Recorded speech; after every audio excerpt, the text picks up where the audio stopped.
Assalamualaikum warahmatullahi wabarakatuh. Alhamdulillahirabbil alamin wa bihi nasta'in wa ala umurid dunya waddin wassalatu wassalamu ala asyrafil anbiya'i wal mursalin wa ala alihi wa sahbihi ajma'in amma ba'd. Yang saya hormati Bapak Muhammad Bahauddin M. Hum selaku dosen pembimbing mata kuliah Bahsul Kutub, yang saya sayangi dan saya banggakan sedulur PAIA. Langsung saja di sini saya ingin mempresentasikan makalah berjudul Metode Pendidikan, Metode Tanya Jawab, Hadis Abu Dawud nomor 285. Latar belakang. Dalam proses pendidikan, pendekatan dan metode memiliki kedudukan yang sangat signifikan untuk mencapai tujuan pendidikan. Salah satunya, metode tanya-jawab.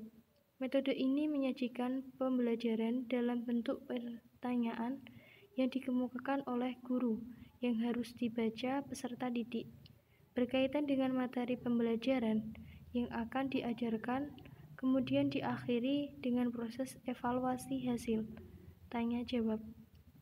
Metode ini banyak digunakan karena banyak menarik perhatian, merangsang daya pikir, dan melatih kemampuan berbicara dan berpikir secara teratur, serta sebagai alat untuk mengetahui tingkat kemampuan peserta didik secara objektif. Terdapat banyak dalil dari Al-Quran maupun hadis yang menjelaskan tentang metode pendidikan, khususnya metode tanya-jawab. Oleh karena itu, penulis mencoba meneliti sebuah hadis yang berkenaan dengan metode tanya-jawab yang dikutip dari hadis Abu Dawud nomor 285. Daftar isi. Saya akan menjelaskan beberapa poin. Yang pertama, kritik sanad. Yang kedua, kajian eidetis, yang di dalamnya terdapat kajian linguistik, kajian tematis komprehensif, kajian konfirmatif, kajian analisis historis, analisis generalisasi, kritik praksis, dan diakhiri dengan kesimpulan. Kritik sanad. Hadis Abu Dawud nomor 285.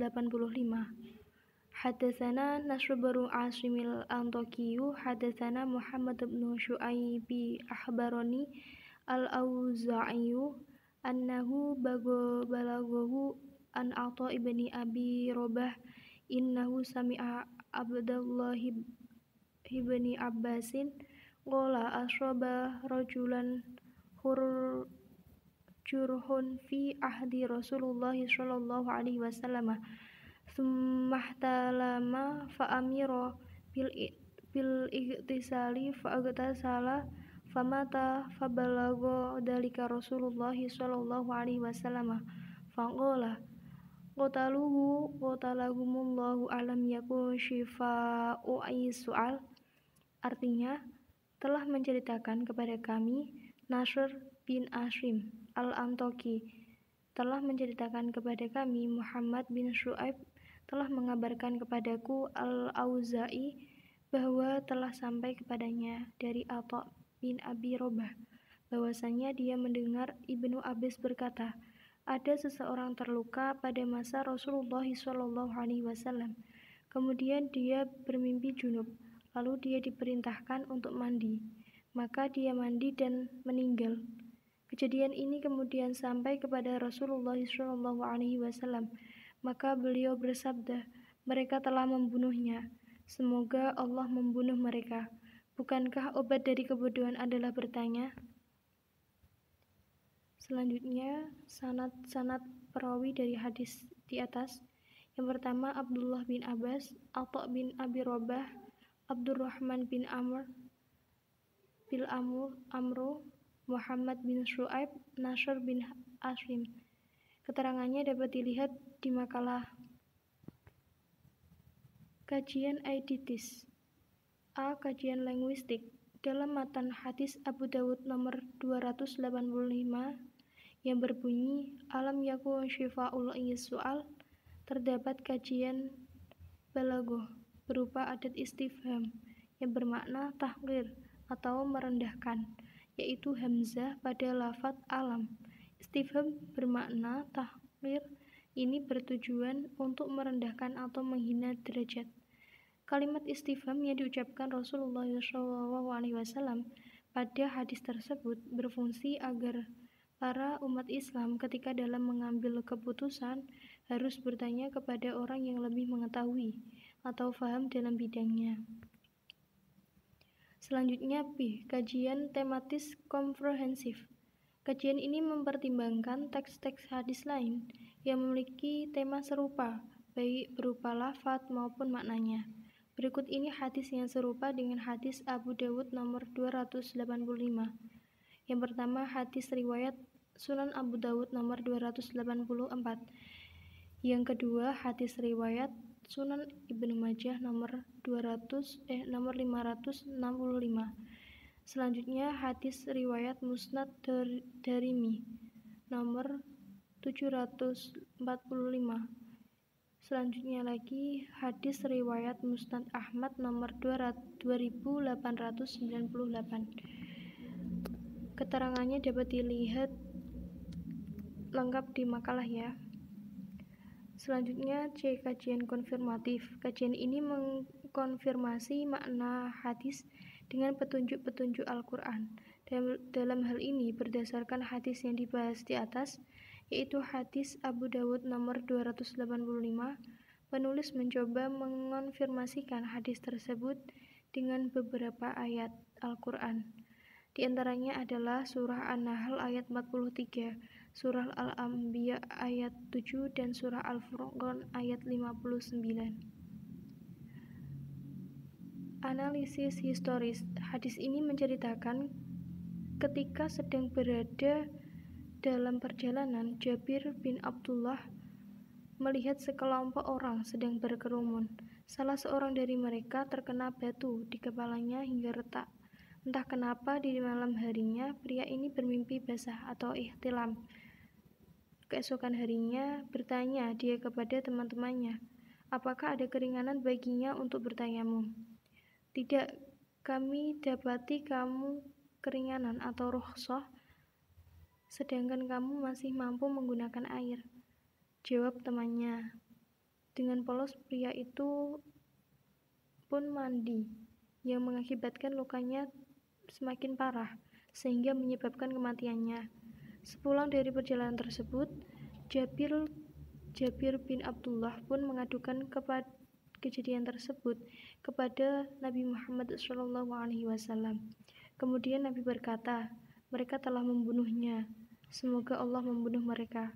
Tidakkah mereka bertanya jika mereka tidak tahu? Sesungguhnya obat dari kebodohan adalah bertanya. Sebenarnya dia cukup bertayamum dan atau membalut lukanya dengan kain perban, lalu mengusap di atasnya dan membasuh anggota badannya yang lain. Selanjutnya analisis generalisasi. Hadis ini menerangkan bahwa seseorang tidak seharusnya bertanya kepada orang yang tidak tahu. Bertanyalah kepada seorang ahli yang mengetahui agar kebodohanmu tidak membahayakan. Bertanya membuat kebodohan yang melekat dapat disembuhkan.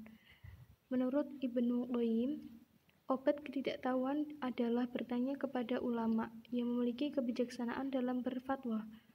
Makna bertanya dalam hadis Abu Dawud nomor 285 sama kaitannya dengan metode tanya jawab dalam dunia pendidikan. Metode tanya jawab ini merupakan suatu cara mengajar di mana seorang guru mengajukan beberapa pertanyaan kepada peserta didik tentang bahan pelajaran yang akan diajarkan atau bacaan yang telah mereka baca, sambil memperhatikan proses berpikir di antara peserta didik atau sebaliknya. Metode tanya jawab sering dilakukan oleh Rasulullah SAW dalam memberikan pengetahuan kepada para sahabat, dan hasilnya para sahabat mampu memahaminya. Selanjutnya, kritik praksis. Hadis Abu Dawud nomor 285 ini menjelaskan bahwa ketika terjadi permasalahan, baik persoalan agama atau lainnya, Bertanyalah kepada orang yang mengetahui pengetahuan mendalam mengenai bidang tersebut, agar tidak terjadi kesalahan dalam pengambilan keputusan. Dalam kritik praktis ini, penulis mencoba mengaitkan tentang situasi yang kini terjadi. Kesuksesan belajar seorang siswa tidak hanya tergantung pada intelijensi anak saja, akan tetapi juga tergantung pada bagaimana guru menggunakan metode yang tepat dan memberinya motivasi. Dengan adanya metode tanya jawab ini membuat siswa lebih aktif bila dibandingkan dengan ceramah yang bersifat monolog. Dengan metode ini, siswa dilatih untuk memecahkan suatu permasalahan yang ada, sehingga ketika mereka sedang menghadapi suatu permasalahan, mereka dapat menyelesaikan permasalahannya dengan baik.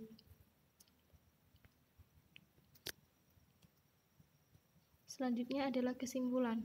Salah satu hadis Nabi Muhammad SAW yang berkaitan dengan pendidikan, yaitu hadis yang diriwayatkan Abu Dawud nomor 285, yang menjelaskan bahwa seseorang tidak seharusnya bertanya kepada orang yang tidak tahu. Bertanyalah kepada seorang ahli yang mengetahui, agar kebodohanmu tidak membahayakan. Menurut Ibnu Qayyim, obat ketidaktahuan adalah bertanya kepada ulama yang memiliki kebijaksanaan dalam berfatwa, seperti firman Allah Subhanahu wa Ta'ala dalam surah An-Nahl ayat 43. Bismillahirrahmanirrahim. Wa ma arsalna min qablika illa rijalan nuhi ilaihim fas'alu ahla dzikri in kuntum la ta'lamun. Artinya, kami tidak mengutus sebelum kamu kecuali orang-orang lelaki yang kami beri wahyu kepada mereka. Maka bertanyalah kepada orang yang mempunyai pengetahuan jika kamu tidak mengetahui. Quran Surat An-Nahl ayat 43. Pada intinya adalah Allah memerintahkan seseorang yang tidak tahu untuk bertanya kepada mereka. Mereka ini adalah orang yang berilmu atau paham dalam bidang tertentu itu, dan tugas orang yang awam adalah bertanya kepada ahli ilmu. Sekian dari saya. Akhirul kalam, wallahul muwaffiq ila aqwamit thoriq. Wassalamualaikum warahmatullahi wabarakatuh.